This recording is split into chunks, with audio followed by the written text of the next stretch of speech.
Very, very unique month. I remember September as a month that comes with school fees. At some point in my life, it also came with the need to pay rent. So I discovered just studying recently, even though now I'm very, should I say, blessed and fortunate that the children are all out of school and doing well for themselves. And I usually encourage parents going through this particular phase that if we could go through it and do it, you can do it. But I do remember, as parents of young children, that September used to be a very frightening month for many reasons. So let me give you a story to get us started. True story. So, just a minute. Yeah, so there was this particular year. All the children were going back to school at the same time. Two of them were in secondary school, and these secondary schools were quite elite and quite pricey at the time. If I mention the school, you probably know that. At the same time, the rent was due. In that same September, the rent was due. And then one of them was also traveling out to school. And I remember that things got so bad at that particular time in August that one-way ticket to where he was going was 1.4 million. So everything came at the same time. And to worsen it, I didn't have stable source of income. I had left Shell at the time, and my business wasn't doing very well. My coaching and consulting wasn't bringing in regular income. So it was very frightening, because now you come back to the house. I go back to the house, I see these amazing children that God has given me. And I feel that guilt. I felt that guilt like a father, that what would happen if these children are not able to go back to school when they were to go back to school. And then everything was on me. And I remember running, like they say, helter-skelter, just looking for what project I can do to earn money to send them to school.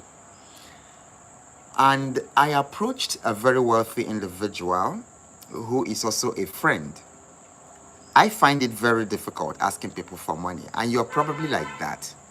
And especially when it came to your role as a provider, as a father, it did something to your self-worth, to your self-image, having to go beg a fellow man for money to pay rent or money to pay your children's school fees.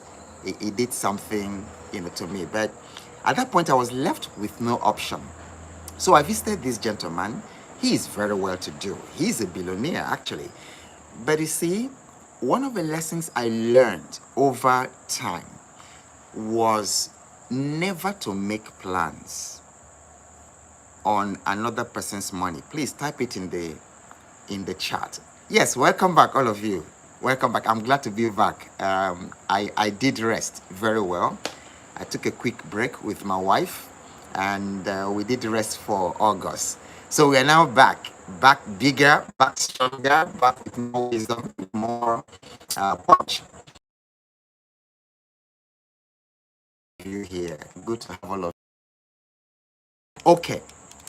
So I was saying that I learned this very strong personal finance lesson early in my life, and I would actually like to encourage you to do that. Never make your plans or make your budget based on another person's money, on another man's money, or your aunt's money, your uncle's money. Never do that. In fact, that's personal finance rule. I might not call it 101, but it could be personal finance rule 101. Self-reliance, always thinking about self-reliance.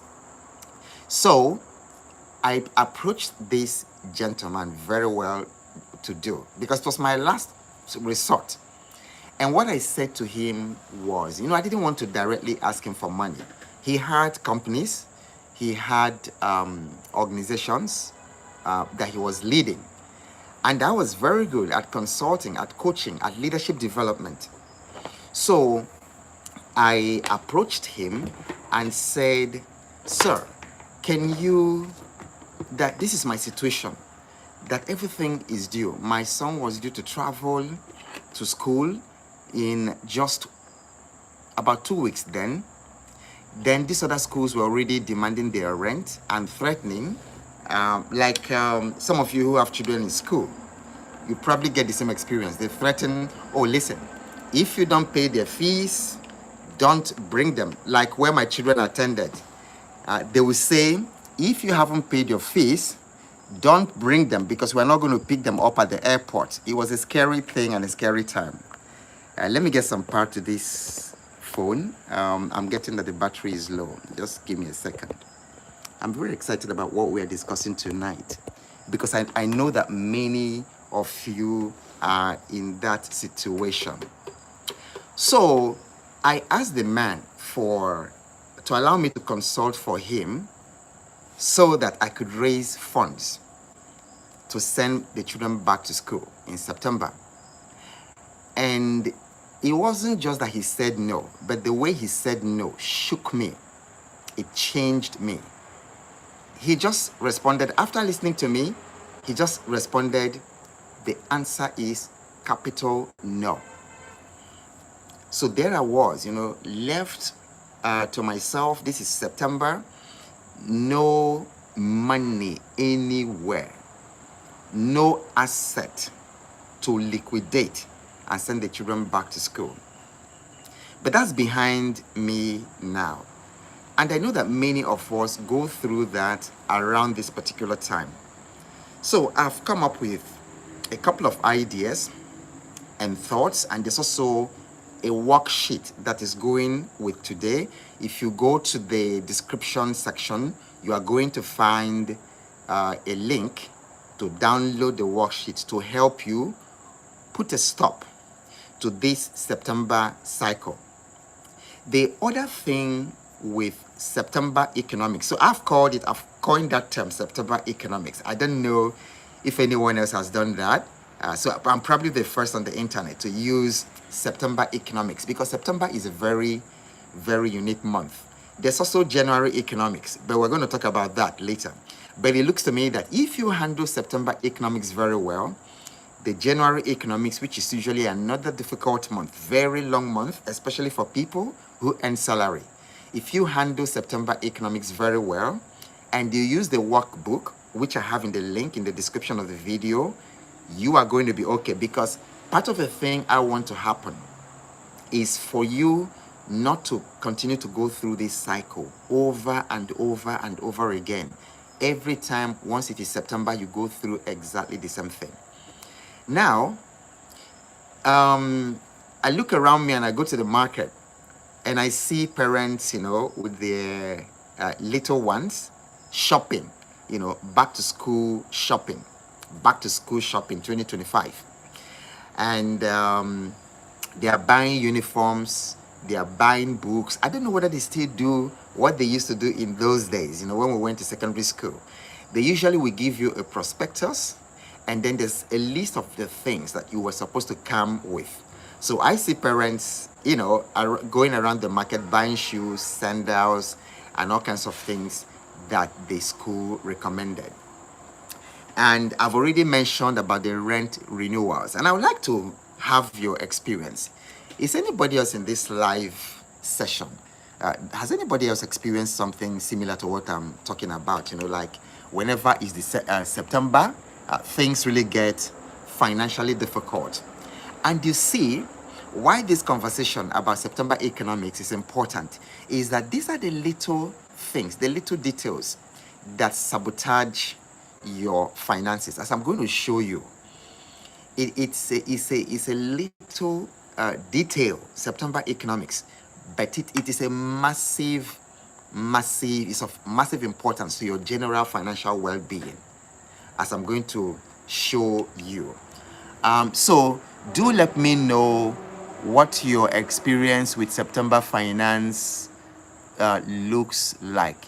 Yes, Rahab, Marshall, Chika, thank you. Stephen, yes, never make plans on another man's money. Yes.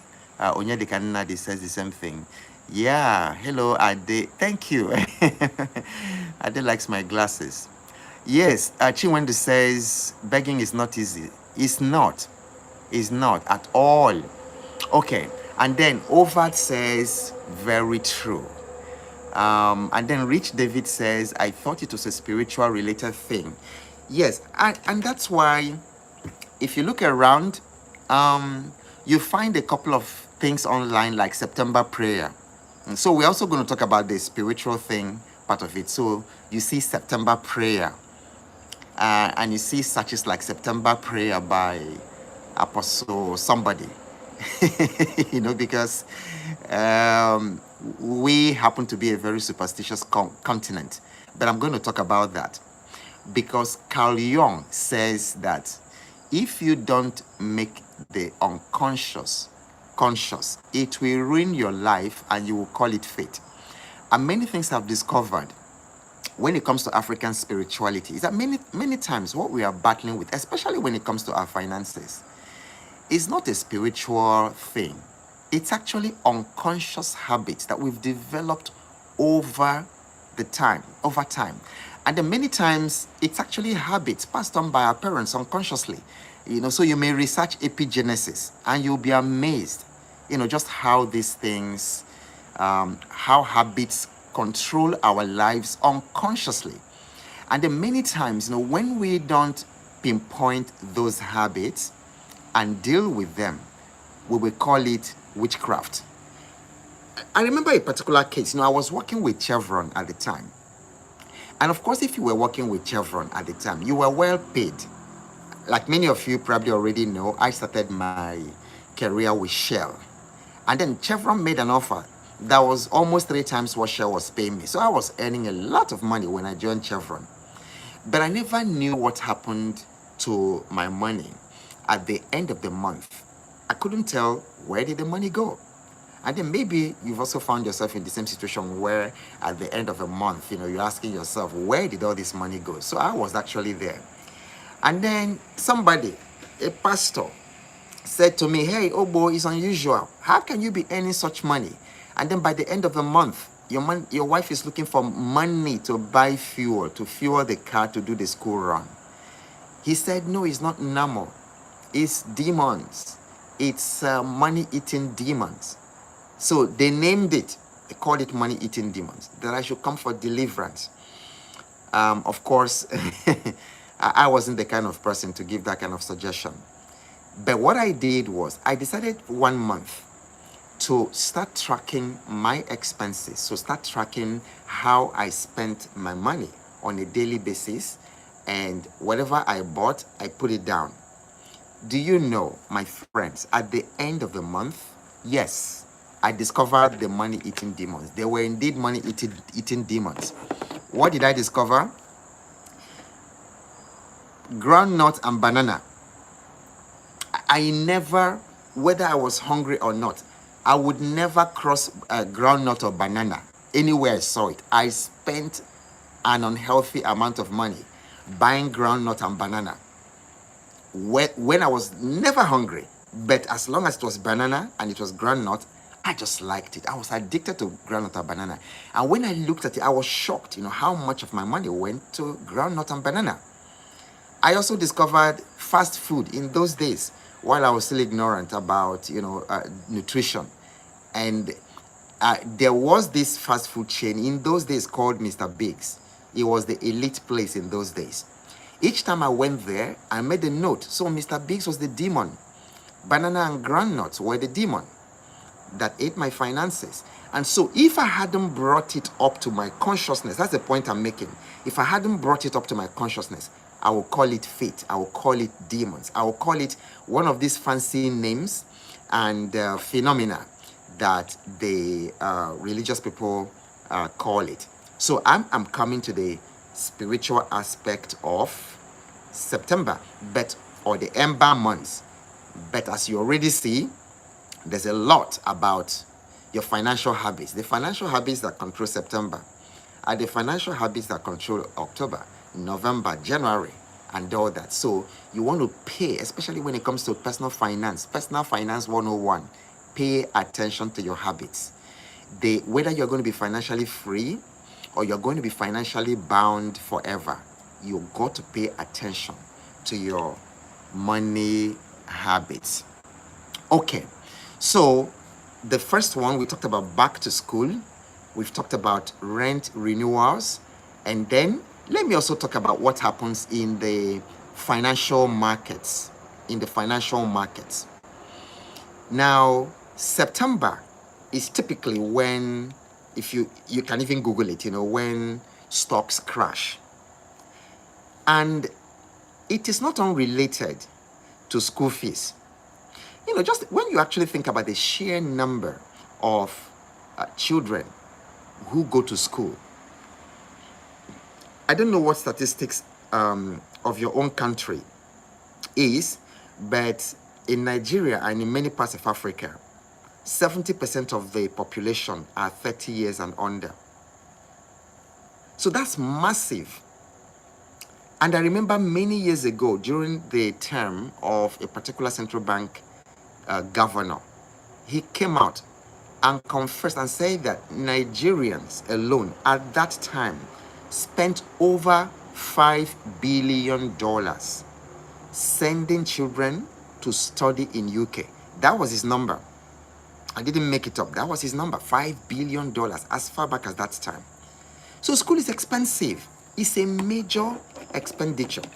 And then, having sent all my children to school, I can confirm that the most difficult expense in raising children is giving them good education. It's not even building a house. Building your house is extremely easy. Buying car is extremely easy. Building a business, extremely easy. But the most expensive thing, like if you really want to give your children good education, I'm not just talking about going to school, any kind of school, for them to get certificates, because education is more than just going to school. Education is much more than going to school. That is the most expensive part of parenting. That's the most expensive part of the parenting economics. If you really want to give your children good education is very expensive. So, because of it, it also affects the financial market, especially the stock market. Because what is happening right now is that parents are selling their assets in the stock market in order to pay their children's school fees. And those who got admissions abroad, that's a lot of money. So they are selling. So if you look at, for instance, the Nigerian stock market, it's also happening in the US stock market. If you look at the Nigerian stock market right now, you will be amazed. The stocks are at incredible discounts. GT Bank, that had gone beyond 100 naira, is now trading at about 91, 92. Fantastic buying opportunity. The same thing with Zenith Bank. Zenith Bank was already pursuing 80 naira. Zenith Bank has traded within this time for as low as 67 naira, and it's affecting all other stocks. So I remember the Nigerian stock market had a fantastic bull run like no other, that started in April, May, June, July. It was incredible. But all of a sudden, because people take their children and their families for summer, people have started taking profit. Now, it doesn't mean that those companies are less valuable. This is why part of the conversation today is for you to position yourself to be incredibly wealthy. And I'm speaking practical things. That's why I not only share these principles with you, I also create workbooks that you can use to plan your finances. Don't do your finances in your head. Don't do your finances in your head. Personal finance is too complicated to be done in your head. You've got to do worksheets, you've got to do journaling. I have my wealth book and my journals behind me right here. quite a couple of them. This is the current one. That's my current well journal. So the things I'm buying, the assets I'm buying, the cryptos I'm trading or I'm buying in readiness for the bull run, 2025 crypto bull run, which my mentor has been really fantastically preparing me for. I have a note, I have a record for it. Don't do your personal finance in your head. You need this workbook. So I've created one, which you'll find at the description of this video, so you can access it immediately after this. Don't do your personal finance in your head. And by the way, you have not forgotten, I'm sure you have not forgotten our practices and rituals. Anytime you hear an aha moment, drop it in the comment section. And if you haven't subscribed to my channel, this is a very good point. That's a very good juncture to actually pause and then ask you to subscribe. And when you do subscribe, hit that subscribe button. When you do that, you also need to hit the subscribe button so that anytime I'm live, you are going to know. Okay, so it's important that you do that. I would seriously appreciate that right now. So the stock market experiences a very, very strong bear environment, bear economics. You know, the bulls have been defeated by the bears, and September is usually when you have, you know, stock market crash, like many parts of the world, US, Nigeria. That's what's actually happening to us right now. So that makes September a very important month in your personal finance. Very, very important month in getting it right. Because if you get September right, the rest of the year becomes very, very easy. And I'm going to give you the exact framework to make this happen. Because you don't want next year September to be as stressful financially as this particular September. Then the fourth one, like we have already mentioned, is the superstitious nature that our people hold for the ember months. So it's loaded with a lot of fear.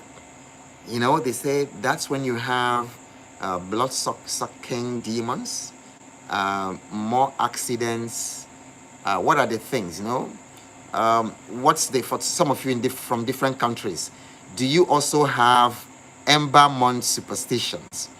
Things become a little bit more spooky, people become more fearful, and that's what's driving people to September prayers, special prayers for protection against witches and wizards, blood-sucking demons, and things like that. Does it happen in your culture? Okay. Right. Raji is asking about ETFs. Yes, we're going to talk about ETFs. And we are going to use the worksheet which I have published. You can use that worksheet to do that. Okay. Somebody said, how about food where you eat? 9 way wreck you financially. If only you knew. We don't actually, our bodies don't actually need as much food as we eat too much. And yes, indeed, you know, food can affect you. Food can affect your spirituality, and food can affect your finances. You know, so especially all this in between meals, you snack here, and then sometimes these snacks are far more expensive than real food. So Banana and Grandnut did that to me. Temitope is asking, please, how can one overcome this habit that one has been used to over time? Some of them one is not even aware of, and then when we are even aware of them, they keep recurring. Very interesting question. So we're going to take question and answers. Remember, because this thing is scrolling a little bit as people are typing, what you just typed goes. So remember, toward the end of our time, to repeat this question so that we can take it. Okay, so that is what happens. That's what makes September a very important part of our personal finance. Okay, so But let me drop this for parents as encouragement and also as some interesting challenge. School fees are not just an expense, they are a test of your planning. Somebody should actually write it down. School fees are not just an expense, they are a test of your planning. Because if you were like me, every time, always running around scrambling for school fee, when your children had like almost 20 years of education, and then every time, every school fee season, it's exactly the same thing. So it's not an expense. It's now a test of planning. It's a test of your planning, your financial planning. You see, because if you are trying to solve the problem as an expense, then you are not solving it at its root. If you recognize it as a failure or as a challenge in financial planning, then you are going to face it differently and you're going to plan better using the workbook which I have designed for this, so that by next year it's not going to be exactly the same thing. So budgeting in August for September is crucial. And in fact, not just budgeting in August, but way before that time. And so if you missed it this year, if you missed this September piece or September financial success this year, make it a part of your financial planning 2025 right now. Okay, so and I've already talked about the spiritual and cultural layer that we attach to September, that leads us to September prayers. And then what I want to note is that your habits are the real witches of the ember months. And we are going to take that question that somebody has asked about: how do you identify the habits that sabotage us, and so that we can deal with them? Because if we don't, habits are like I said, habits are the most important conversation when it comes to money. It's not your salary. And that should be an aha moment for somebody. If you want to be financially free, you can type this down. Do not study your salary. Do not focus on salary. Focus on your habits. Focus on your financial habits. Your financial habits are the key to having financial peace. It's not even having a lot of money. It's not even having a lot of money. Some of us don't have the kind of money that the people who you see online showing us, their swag, their G-Wagons, their private jets, and some of us don't have. But the peace some of us have, because we have our habits under control and because we have discipline. They don't have it. The quality of sleep that you have when you build sound financial habits. The people who have billions do not have it. But once my head hits the bed, it's sound sleep. I just sleep off. I do not need any medication or anything. I think there's one they used to call Valium or something in those days, And many of these so-called rich people can't sleep until they have it. Okay, let me share with you some ideas to reset your September going forward. Let me share some habits, and then I will take you through an exercise. That you can use. I think we have a troll on our YouTube. It's always happening. So please ignore people who come to distract you. We are talking about other things, and then there's this gentleman here who is busy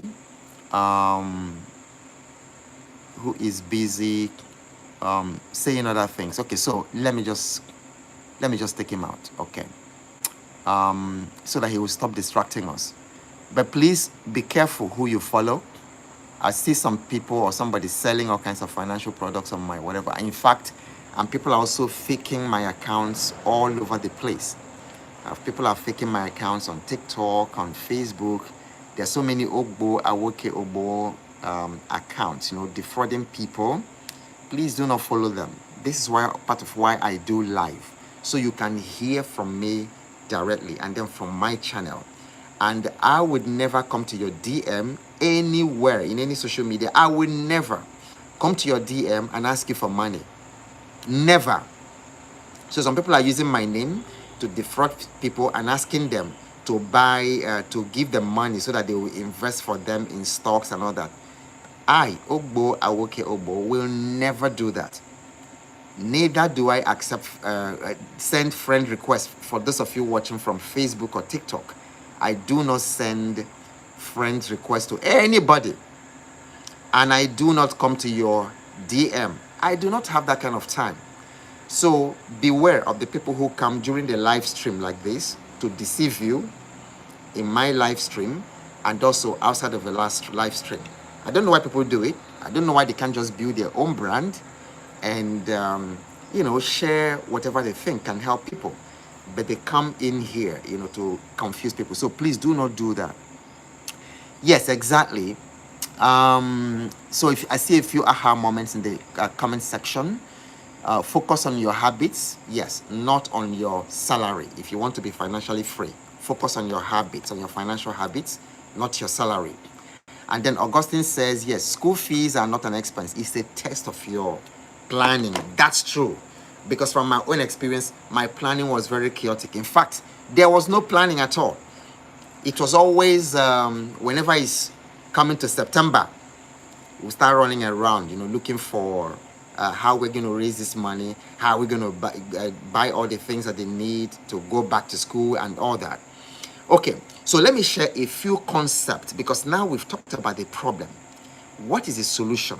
How do we begin to handle our personal finance so that the seasonality of money and seasonality of the years do not affect us? Because one of the goals that you want to pursue before you talk about financial freedom, you cannot attain financial freedom until you have attained financial stability. So your first goal should actually be financial stability. And somebody should type that in the comment section. So your first goal in your journey to financial independence or financial freedom is actually financial stability. But do you see what tends to happen? Like September tests your stability. You just find that you're not stable. It destabilizes you. Sometimes you have to borrow money to fund these bills. And then sometimes, you don't fund these bills through this year. The money you borrowed, you carry it over into the next September. And then some of you, even though it's good, what I'm going to say, I think it's a good way to manage it. For those of us, who work, who are in a 9 to 5, and then you are privileged to work in a very well organized company. Like the company I worked for in Shell and Chevron, they had cooperatives. Okay, do you have cooperatives? Just indicate, in the comment section. Do you have cooperatives in your office? The cooperatives help a lot, because the cooperatives take money every month. They take money according to your instruction. They save up money in your cooperative account. And that cooperative is like a pool of money that the employees put together. So it's deducted from the salary. And what used to happen and help some of us in those days was that you go to the cooperative when it is school fee season, and then they can give you money at very low interest. So that's a brilliant way that you can manage this September challenge. But I'm even going to show you a more brilliant way. It's just something like brillianter. I'm going to show you a more brilliant way to do it, so that the money that you're saving up with the cooperative can actually go into investment, into growing your capital, instead of using it every time to pay this thing. There are 3 kinds of accounts that I want to encourage you today to set up. 3 kinds of accounts. It will help you achieve financial stability. Remember, we said that stability is your first goal. Because if you don't have stability, it will be difficult for you to invest. If you invest and you don't have stability, it will be difficult for you to allow your investment to multiply, to breathe, to reproduce. Because At the slightest emergency, you are forced to sell your capital, to sell your investment, and then you start all over again because you don't have stability. So financial stability is a very good goal, like a medium-term goal that you can set for yourself, and it's very, very attainable. It's very, very achievable. So let me introduce you to the 3 account system. The first account is everyday money. So type it in the comment section. Everyday money. Everyday money. For those of you in the Financial Fitness Challenge, everyday money is one of the modules. I think it's module 9. Everyday money. What is everyday money? Listen, you spend money every day. If you open your phone app right now, your banking app, you're going to see many debits. Not true, not so. You're going to see many debits. You were debited for so many things today. Some of you have had 6 debits today. Some of you have had 7 debits. Some of you have even had like 10 debits. And in a whole month, you have only 1 credit alert. Something is wrong with that picture. Something is wrong with that picture. You may even say, anyway, that credit alert covers for all the debits, but something is fundamentally wrong. Because what gives you stability and what gives you peace of mind to plan your finances is not cash, it's cash flow. So everybody in the Financial Fitness Challenge, some of you in the Financial Fitness Challenge are here, and you know that I always emphasize the importance of earning daily income. Technology has made, an AI have made it extremely easy, much easier today than it was 5 years ago or 10 years or 20 years ago, to earn income every single day. It doesn't have to be big amount of money, but I tell you sincerely that 50 cedis for those of you from Ghana, or 30 cedis that you get every day is much more powerful than 10,000 cedis that comes in randomly. You don't know when it's coming. You can't predict it. It just comes when it comes. So for those of you in Nigeria, 5,000 naira that comes in every single day. My goodness. We do far more for you than 5 million that comes anytime that you don't know. For those of you watching from the United States, even $60, $70 a day, $80 a day might look like a small amount of money, but it can do a lot. It comes every day. It can do far more than $8,000 that come when you don't expect it. So during the Financial Fitness Challenge, we're going to double down on everyday money, and then we are going to double down on how you can use AI to make passive income. And I'm going to show you exactly how I do it. Because in my own case, I decided in my own financial template, personal finance template, I decided that I'm going to earn money every day in the local currency and also in the US dollar every single day. And then you can set up the system to be able to do that. Okay? Is anybody interested in this? In everyday money? Just say yes in the comment section. Okay, so now that is the first of the 3 account system. The second account is the one that we call growth money. Okay, so first of all, your everyday money account can take care of your school fees, your rent, your back to school shopping, and all that. That can take care of that very easily.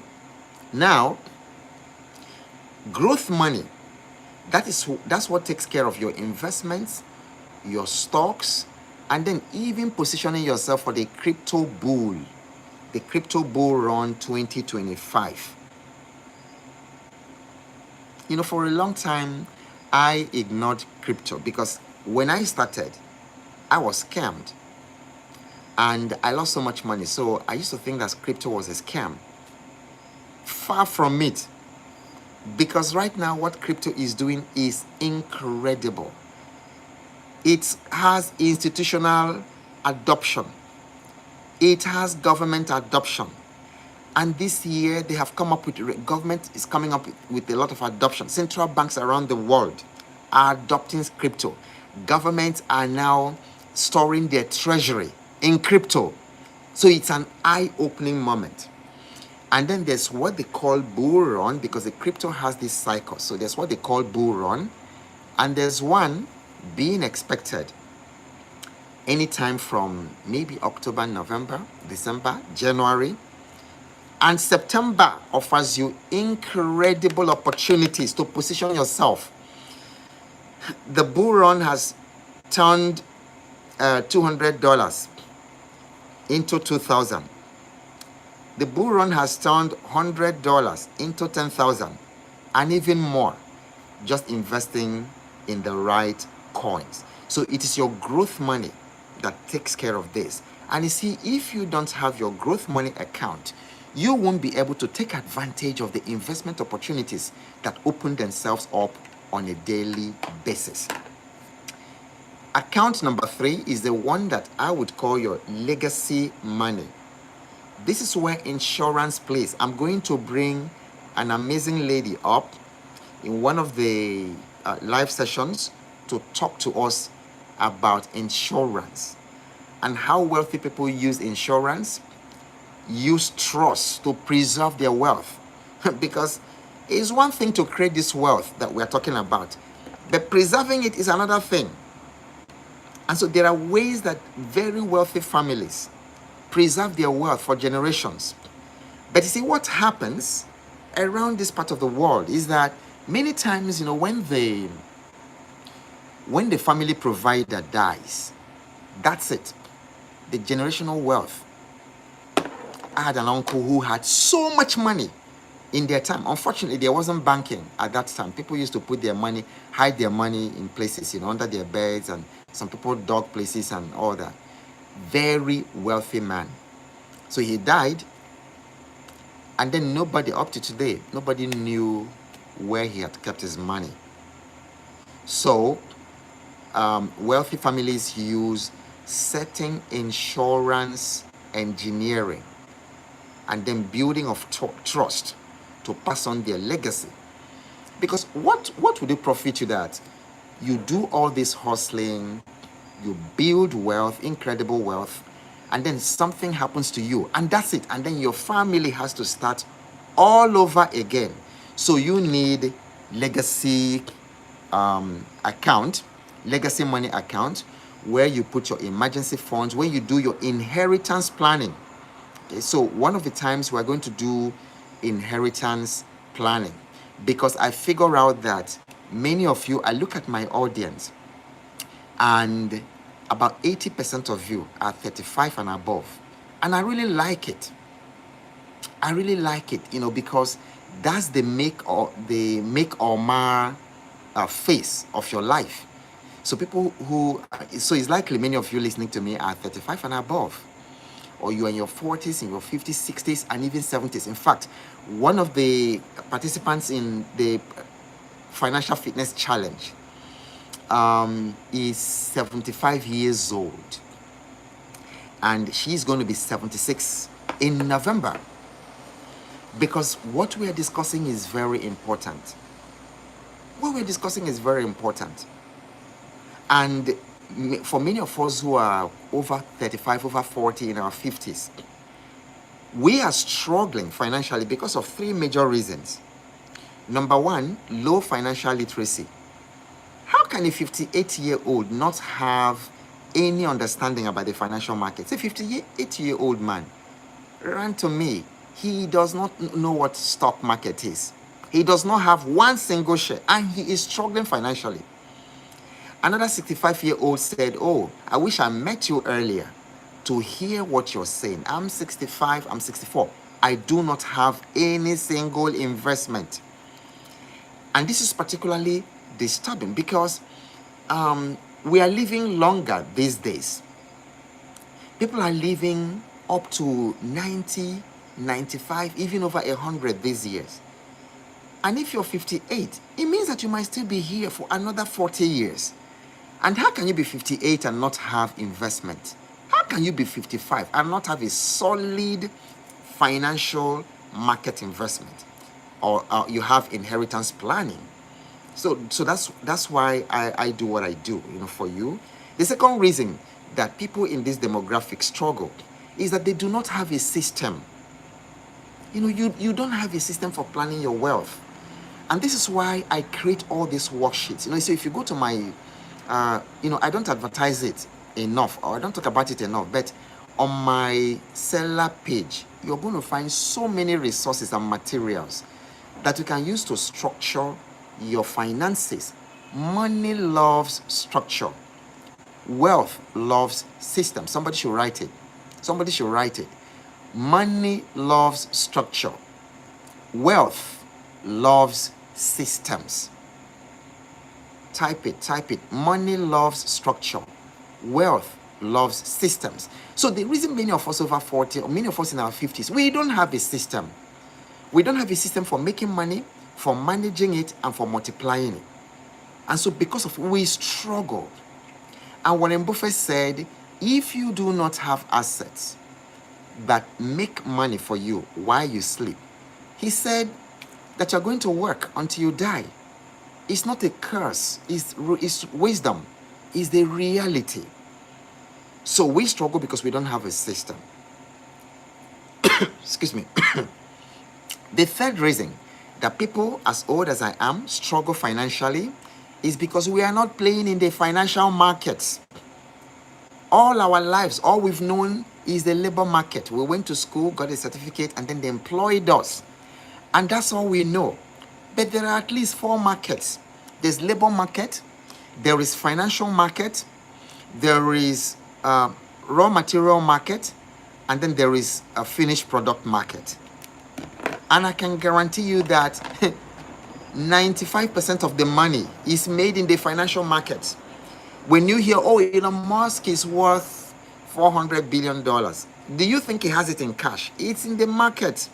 He owns it in stocks.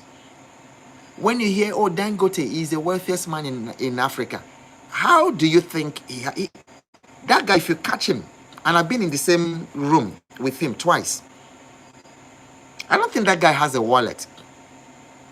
So you can find $11 billion cash. It's in the financial markets because they calculate their stocks, their investments in their companies. So the financial markets are important. Labor market is very cruel. Somebody should type that. The labor market is very cruel. In the labor market, the moment you stop working, that's when you stop earning money. But it's different in the financial market. Once you put your money there, it will continue to work for you years and years and years and years. A couple of days ago, I've received a couple of dividends, at least 5 dividends in the past 3 weeks or so. Presco has paid me, Okomu has paid me, Consolidated Hall has paid me, Kutix has paid me. I think there's one more. Just in the past couple of weeks. And I'm going to talk about it because you can actually use dividend investing to bridge your September economics, these difficulties you have. So the financial markets are important, and then you learn. And that's why when you come to the Financial Fitness Challenge, I force you to learn and to start participating in the financial markets. Many of you were able to make your first investment in stocks only after you joined the Financial Fitness Challenge. And if you're listening to me and you're here, you can confirm. And then many of you in the Financial Fitness Challenge group, you're excited because you've started seeing income, you've started seeing dividends. How did you feel earning dividends? So if you've earned dividends in the past couple of weeks, tell me how you felt earning that. See, because your money continues to work for you, unlike in the labor market. The day you lose that job, that's the day your money stops. Or when you grow old, you can't continue to work. So that's why you want to play in the financial markets. Okay. So what I'm going to do right now is to take us through some highlights on the worksheet. I would like every single one of you to download that worksheet so that you can follow the things that we have done this week. systematically and change your finances. Everything I have spoken and everything I'm sharing with you, that worksheet is implementation, because it is not only hearing it, it's practicing it.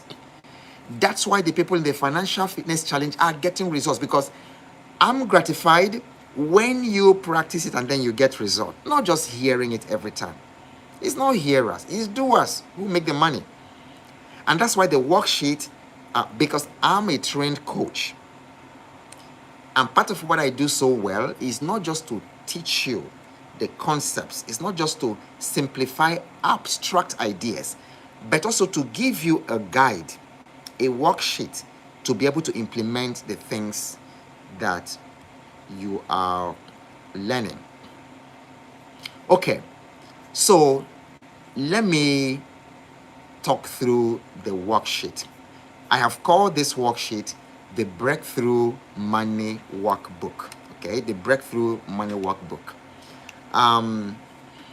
So in this workbook, when you download it, you're going to find a couple of sections. The first part of it allows you to reflect on the hidden pains and the fears that you have about September. Because if you do not uncover the fears, if you do not uncover the hidden pains, then it will continue to be there. Okay, so it takes you through the hidden pains, where you talk about it and then you reflect on it. The workbook has examples that allows you to go through that. The second part of the workbook is the stress breakers framework. Stress is not good for you. It's not good for me. And financial stress leads to all kinds of illnesses that people have these days. Stress is not good. And living under constant financial stress makes you look older than you are. That's one. It not only makes you look older than you are, it creates quarrels in the house between husband and wife and children and things like that. It creates unhappiness because the children are going to bed hungry, because the children can't be sent to the school that they want to go. They finish primary school together with their friends, and their friends are going to a particular school that all of them have been talking about. They all want to go there. Your child passes, but you can't afford it. It creates stress. The child is not happy. Then the children go to that school, and then he's home because daddy can't afford it. So you need to bring these things, you need to find the root causes of these things and deal with them so that they will stop occurring. So the second part talks about the stress breakers. So this is a framework that allows you to prioritize. It says list your 3 unavoidable expenses. Okay? And then you strategize. You find saving opportunities, 1 to 2 saving opportunities. It could be to cut your lifestyle bloat or to reschedule payment and things like that. There are so many examples in the worksheet. The third one is to capitalize. You identify one opportunity that you're going to take advantage of this month. It could be the crypto positioning. Maybe you have $100, you have $200, you have $500, you have $1,000 that you can afford to lose. I have to be upfront with you. Investing in crypto is risky. So put what you can afford to lose, but put it there under some guidance. Buy some coins, some real world assets. Maybe you can throw in like a meme coin, but these days you can be a bit more confident about real world assets, especially the ones that have very strong institutional adoption. So what I can do, I can actually give some examples in that workbook. So capitalize, monetize one skill or asset that you can use to create cash flow this month. Okay, your skill, your sellable skills is cash flow waiting to happen. Then the third part of the worksheet takes you through what I call the 4-pocket money system. before pocket money system. In those days, we were students. We used to have just one pocket money. Is just for one particular thing, to spend and then buy things. So the first pocket money, pocket one, is what I call the survivor money. So the worksheet takes you through that, gives you some examples. You see, because you've got to survive. You've got to survive to make money. You've got to live well. Okay. The second one is your growth money that I talked about, where you are going to have your investments, your side hustles, your dividend stocks, your crypto bull run prep, $100, $200, $500, whatever you have that you can afford to lose. The pocket three is your cushion money. Cushion money. In another place, I called it emergency fund, emergency buffer. So this is what you use for sudden shocks. It could be something like sudden car repair. Okay, like a sudden car repair. You wouldn't believe it. Just last week, I did some minor repairs, to my wife's car, and I spent over 400,000, almost 500,000, for just replacing shocks, replacing tires, and things like that. Just 2 years ago, maybe 40,000 or 50,000 could have handled it, but over about 450,000. Can you imagine if I didn't have emergency fund to take care of that? Can you imagine if I had to go and start cannibalizing my stocks to sell my stocks in order to be able to do that? So that's why you need this pocket. It's very important. Pocket 4 is future money. That's where I talked about inheritance planning. You talk about insurance. You talk about wealth preservation, because it's not enough just making it. So, and then the next section takes you to how do you plan for the next September? How do you plan for the next 1 year? Because the time to start planning for next year is now. The time to start planning for 2026 is now. By December, it's already late to do that planning. So I give you a guide and the sequence and examples of how to do that. Okay, so what we're going to do now in the final segment today is to take your questions and then to take your aha moment. So this is the time for questions. If you had asked it earlier on, I missed it in the scrolling. So what I would like you to do is just copy it and then paste again. So let me take a few questions on what we have done today, and then we take a few questions. I know someone was asking how to join the financial fitness challenge, and in the description of this video, in this live video, you will find the instruction on how to join the financial fitness challenge. In fact, the very next one is starting in how many days? In about 5 days. In about 5 days from today, the September edition is starting. So this is the perfect time for you to join. The early bird discount is over. It ended 31st of August. But if you are watching this live stream and you want to take action right now, I will let you do the early bird. The participation fee is $125. The early bird is $105.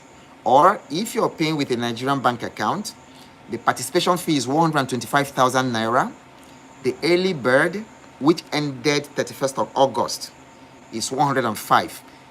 You are only going to do early bird. I'm just going to permit early bird like after this, between now and 12 midnight. From tomorrow, we will continue with the next fee. And so to pay and enroll tonight, all you need to do is send a WhatsApp message to the number I'm going to give you. Just say, send early bird payment. That's all you need to say there. Send early bird payment details. Once you do that, you are going to receive from my team exactly how to. But the early bird, like I said, ends only tonight. We are going to start just because you're part of this, but it is actually 125,000. All right, so the WhatsApp number is +234, first of all, As I'm saying it, somebody can type it in the comment section for other people. +234 8088 000 111. It's a very special number, very easy to remember. So let me give you the number again. +234 8088 000 111. So just send right now. Send me payment, early bird payment details to lock down the early bird payment. Because during the financial fitness challenge, we talk about these things in detail, and then you have me. Okay, you have me. I do 3 live appearances, and then it's a one-time payment, and you have access to the material forever. And you also have access to the community. People are joining from different places. The financial fitness, people living in Dubai, people living in the UK, in Sweden, with people from all over the place, in the United States, Canada, different countries in Africa. So because it's delivered virtually, and then you create this amazing community of people, over there. Because in the financial fitness challenge, one of the pillars of the financial fitness challenge is that wealth is a team sport. You get to a certain level in your life, you can't make further money unless you collaborate, unless you network, and then you mastermind with other people. So send that right now while we go to your aha moments and to the questions. Okay, so let's take a few questions. Again, like I said, please do, if you have set your question before, I may have missed it. So do send it again. All right, so Onyedi Kanadi, I've explained how to join the financial fitness challenge. Ikechukweze says, my network has been too bad over here. I hope after the session we can have access to the recorded. Yes, the replay is automatically available. The replay is automatically available on YouTube. Philippa says, oh boy, my brother, I've watched so many of your instructions. This is my first live participation. I'm ready to start investing. When can we start? Yeah, you can start right away. You can start right away. Ade says, aha moment. I have started a faceless YouTube channel as you directed, sir. Fantastic. Good job. Well done. Okay. The wealth belongs to the people who take action. All right. Not just people who listen. Bolaho says, what cryptocurrency to buy and hold? We can have a different session for that.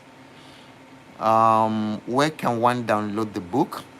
The link is in the description of this video, this very video. The link is already there.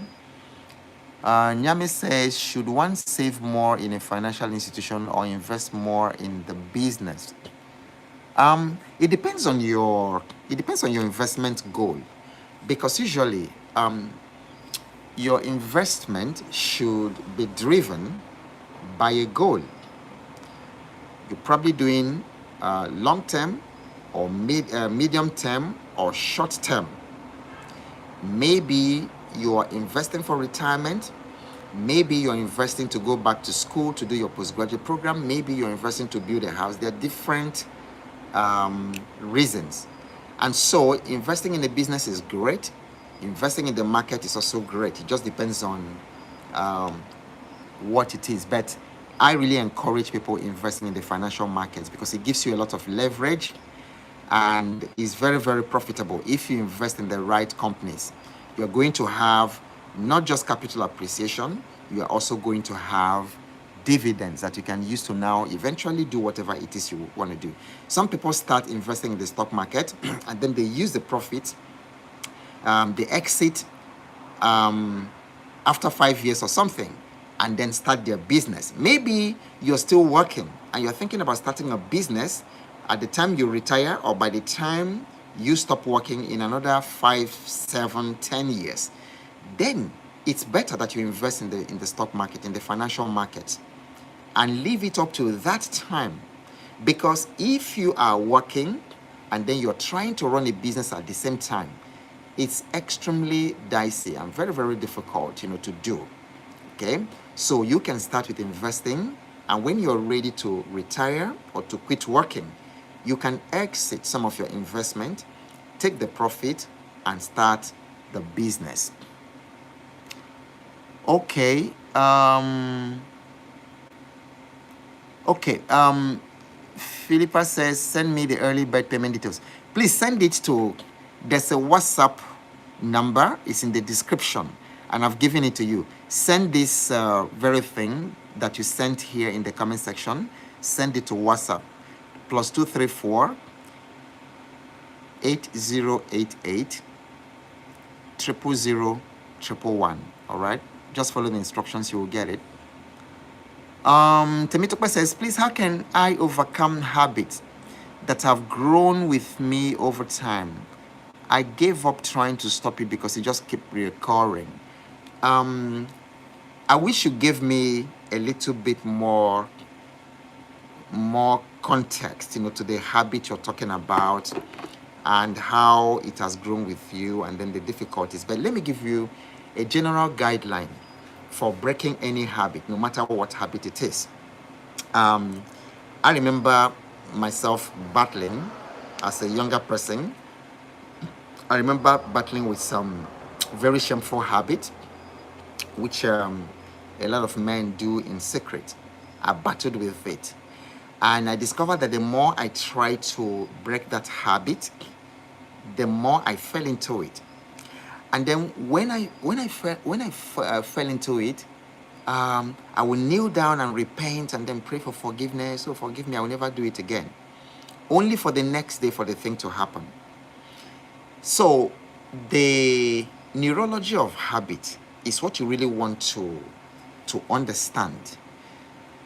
Some of these habits, what they do is that they release some dopamine chemicals, some pleasure chemicals into your brain. That's one. And the brain, your body wants to continue to have that kind of thrill, But something happens over some time. When you continue giving your brain that thrill, it continues to break the threshold. So before, maybe just a little dose of that habit gave you the thrill that will last for a day or two. But then, after some time, you discover that you need to double the dose, triple it, make it and then it keeps on eating your soul and eating you up. So habits can become some very strong chains, around us for that matter, but you can break them. So first is to understand that your brain has become addicted to that. And then your brain is like when you continue walking a path, like some of us who grew up in the village, and then you walk the path through a farm to the river where we fetch water. After some time, you see that a path is created there. So that's what happens. Your brain creates a path for this. It could be a terrible spending habit, because some of us, it could be eating habit. Some of us, when we feel depressed or we feel lonely, we want to eat more. And then we just go to the kitchen, go to the fridge and continue to consume. So overeating is a habit. Overspending is also a habit like that. Which now brings me to the second important thing you need to understand about habit. And that is that something triggers it. Something triggers it. So if you study your habit, you will always understand that something usually triggers it. So it could be a feeling of loneliness. It could be when you pass through a particular place. It could be some memory. It could be some physical objects that you have in your room. It could be some websites that you have bookmarked.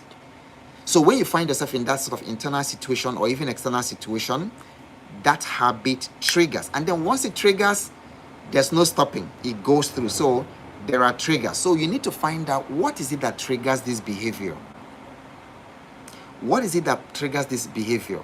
As a younger person, I discovered that that behavior, that shameful behavior habit I was talking about, that it was triggered each time I passed through a certain neighborhood, a poor neighborhood where people were dressed, these women were dressed carelessly. They had, the tied wrapper and things like that.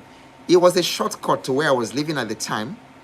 It was a shortcut, and I didn't have to take that shortcut because you just see all these, women just dressed anyhow. They are village people and all that, and then they just wear things that are extremely seducing and whatever. So now, when I pass through that place and then get back to my bedroom in the night, that habit is triggered by the image that's been planted in my mind. So you have to be aware of the triggers, the things that trigger that habit, and actually sit down with it and make a note of it. The other thing is to realize that willpower is very difficult to fight bad habits, because if you could actually fight it, it's like trying to use willpower to fight your any bad habit. Procrastination, willpower. You tell yourself, okay, tomorrow I will finish this job, this work, this project I started 6 months ago, this writing, this book I started 12 years ago. Tomorrow I'll finish it. Then tomorrow comes, what happens? You don't do it because willpower is not enough. So what you want to do is to recreate your environment, to reduce the trigger. In my own case, I used to force myself not to pass through that neighborhood, but to pass through a longer route, until it became habit. So because one major way to fight a habit is to replace it with another habit. So you write out all the negative habits on one side, find some positive ones that you can use to replace the negative habit. And then don't be alone too much. You have people you relate to, have some accountability partner. And then the other thing I discovered is that habits thrive more in secrecy. The more you make it secret, the more that habit has a hold on you. So I stood in front of my church, I was in front of the young people I was leading in those days, and I still talk about it today. I stood in front of them and said, yes, that I was addicted to pornography. I confessed it. Told my own children, told my wife. And that's the power.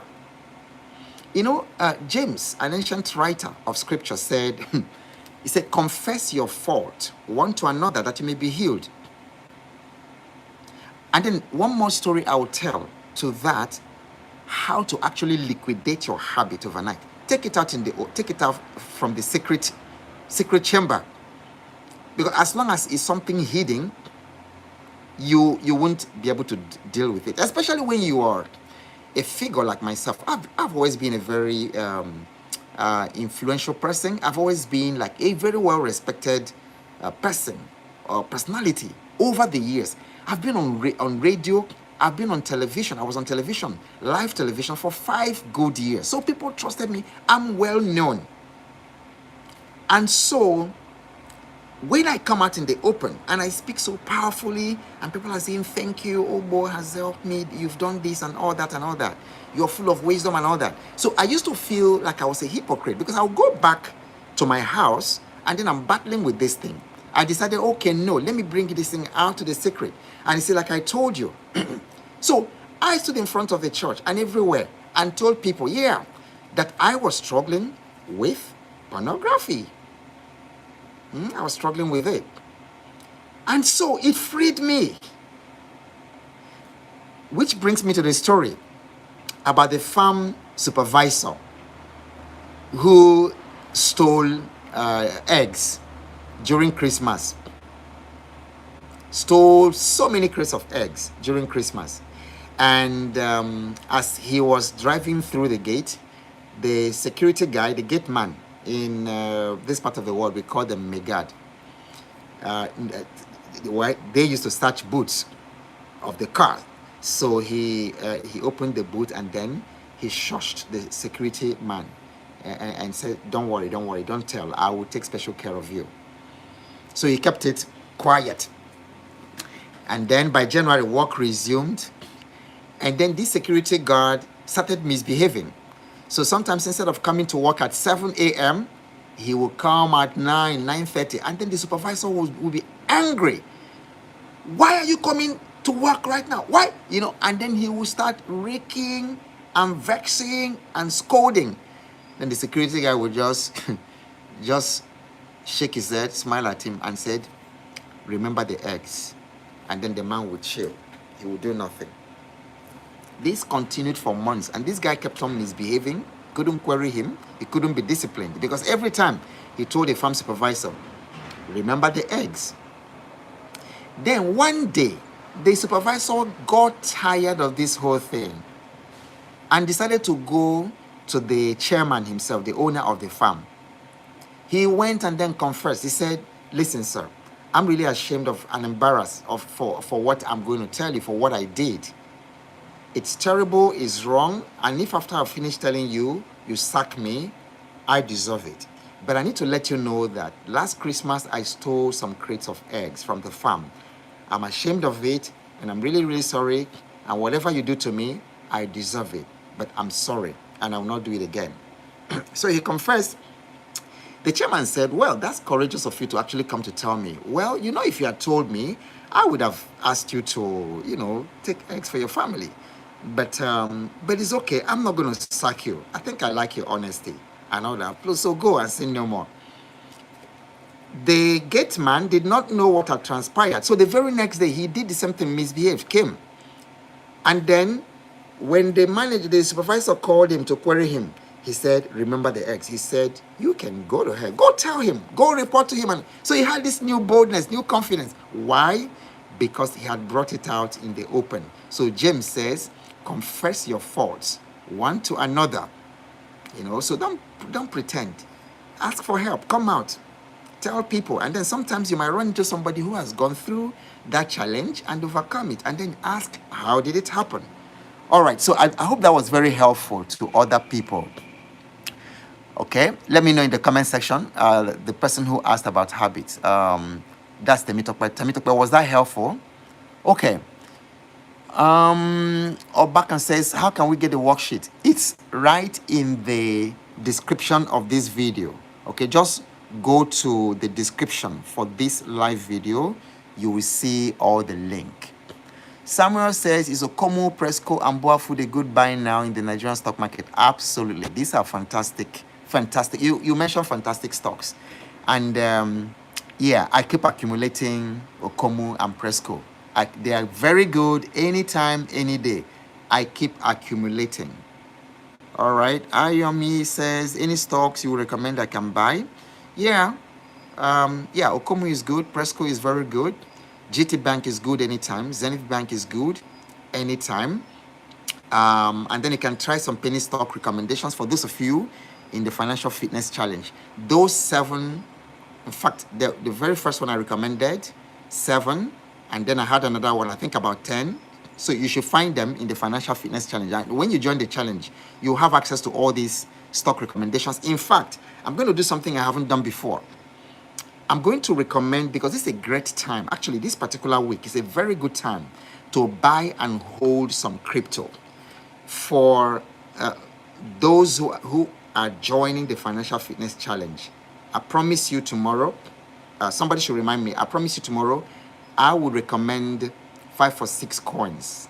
I think that you can risk buying.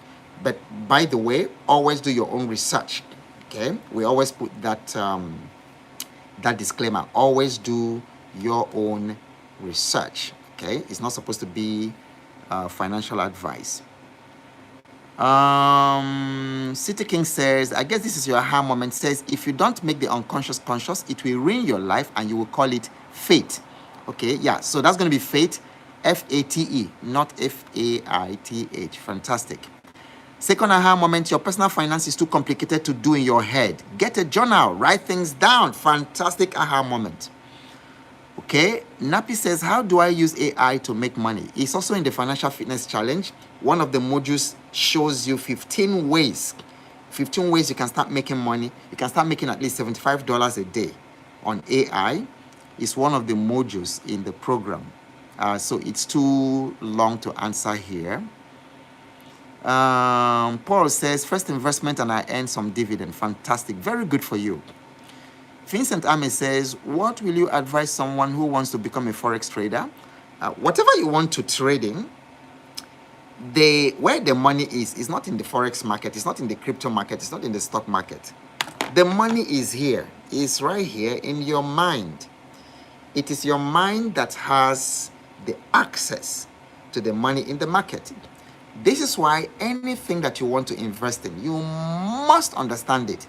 Because if you invest in something that you don't understand, you're going to lose the money. Forex is one such place. So it's more important to start with education. Educate yourself, like, aggressively. I started crypto. I restarted crypto 2 months ago. Guys, the number of videos on YouTube I've watched on crypto is insane. The articles and materials I've researched on crypto is insane. And that's what's giving me so much confidence. Because crypto is a different universe with its own terminologies. You know, you're hearing layer 1, blockchain, you're hearing all kinds of terminologies, real world assets, you're hearing memes, you're hearing NFTs, you're hearing Solana, Ethereum, all those things. Okay? The more, see, the money has a language. And the language of money is called finance.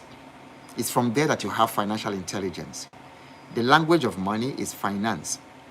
The more you understand that language of money and the more you speak it, the wealthier you become.